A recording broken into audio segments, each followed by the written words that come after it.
Welcome, Dr. Kassi, and thanks for the detailed explanation of healthy and unhealthy boundaries in part 1 and 2 of the topic.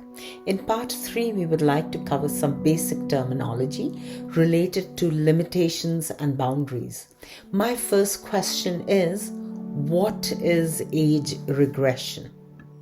In this part, I'll explain specific terms related to age regression and other relevant words. Let me start with age regression is a healing process when we are overwhelmed by upset, hurt, shame, guilt, confusion, and fear. Age regression is a valuable therapeutic way of healing from past abuse and suffering. It is triggered in the present when someone mistreats, abandons, or invalidates us. Have you ever had such a feeling? It affects our emotion, causing hurt, sadness, fear, anger, and distress, and reminding us about the childhood suffering. However, age regression therapy can help our recovery from past unhealthy experiences. It empowers our true selves when we feel vulnerable. The damage to the true self happens in childhood. What are the reasons behind it? This is a great question, Ghazala. My answer is, it is a complex topic. The brain develops over time, but the primary foundations are constructed in early life. I will briefly explain it due to time limits. But first, there are 4 key features of how damaged parents disturb their child's psychological well-being. Most psychological hurt occurs during childhood, and sometimes we may be unaware of it. I will give a summary of it that I have taken some from various authoritative sources. Wounded parents who had a traumatic childhood feel imperfect and unfulfilled. Thus, healthy boundaries are either absent or routinely breached by the parents and other family members and even strangers. The child needs a stable family and a safe existence so they can live in denial of their parents' evil influence. As a result, the child idealizes their parents and accepts their bad or wrong projection. Consequently, they develop a false sense of perfection. When a parent is identified with their own traumatic childhood wounds, they project their accused feelings onto the spouse and the vulnerable children. They cast a false sense of splendor, like saying, "I always know what is best for you," while that is not true. To feel fulfilled, the parents looked outside, the ego self, not inside to the true self. The child's authentic self becomes vulnerable in false believing their parents are perfect. The true self is lost in such relationships, and the core values become a sore, hurtful defect.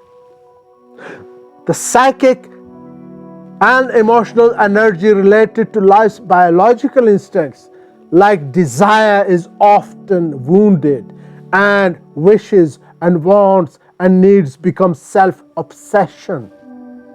So, to protect the real self, the child buried itself unconsciously in the depth of its being.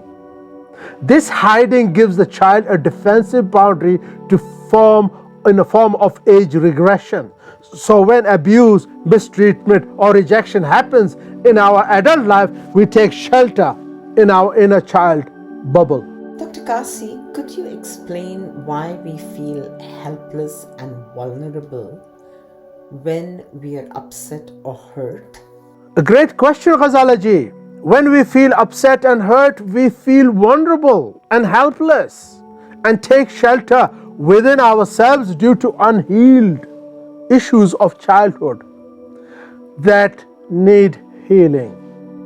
So we seek healing and comfort by observing our real selves and our situation. We pursue our true self. According to psychologist Charles L. Whitfield, MD, child within an age regression originates in childhood and stays throughout our life. He further states age regression may be mild or intense depending on the anger or abuse the child faces from parents and other during childhood.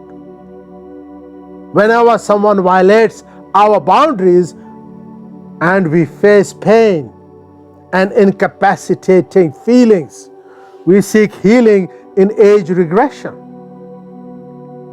which teaches us the importance of boundaries. Here I suggest the viewers to read the book by Charles Whitfield, Healing the Child Within. What are the dynamics of healthy boundaries and relationship, and how does it work in relationships? Ghazala ji, I'm glad you asked this vital question. Relationships are based on receiving and giving. The essential dynamic in relationship can only be understood when the subject of limitations or boundaries can be appropriately established. It takes time to create healthy limits in relationship. Relationships usually flow through stages. So we must know our nature, mind, and our choices. Our choices have consequences. Thus, preferences and references becomes a vital part in developing life, where preferences are the choices and references are related to a good consideration. For example, look at the following 5 examples and their opposites to exemplify the choices and considerations. The choices may be one or the other based on our consideration. Like, for example, needs and enjoyment against addiction and attachment. Relationship against no relationship. Bonding against bondage. Difference against the similarity.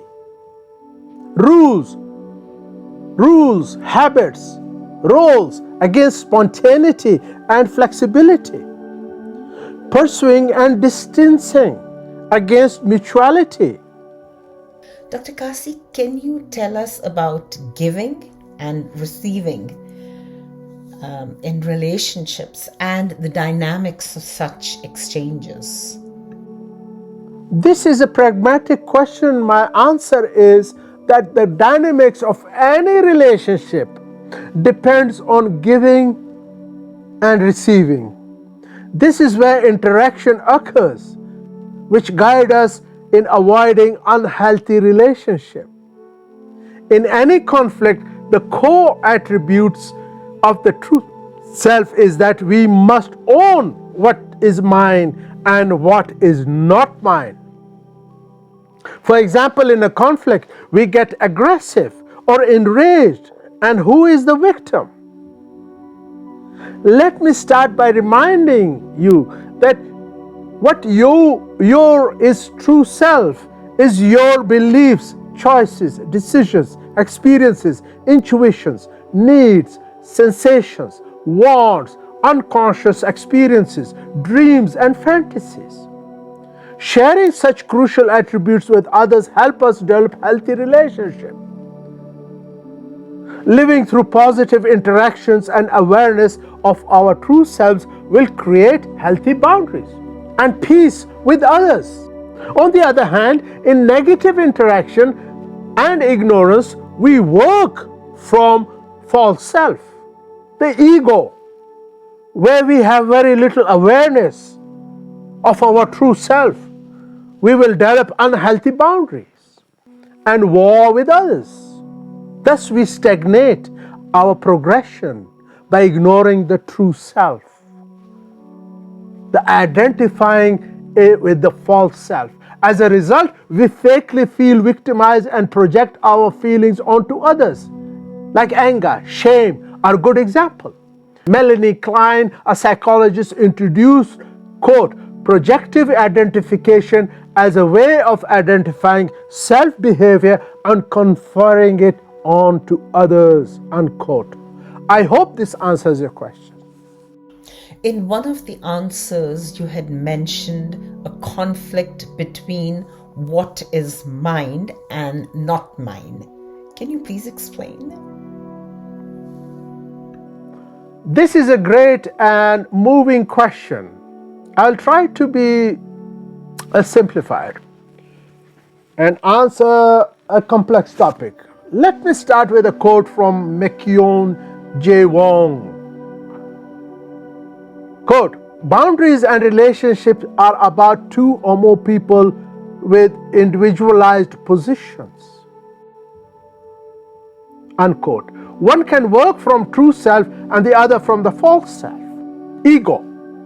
But as I've explained in the previous answer, this difference of ownership by the parties creates a disparity. So I would like to explain the dynamics of mine and not mine. In conflict, there is a narrow line between what is mine and what is not mine.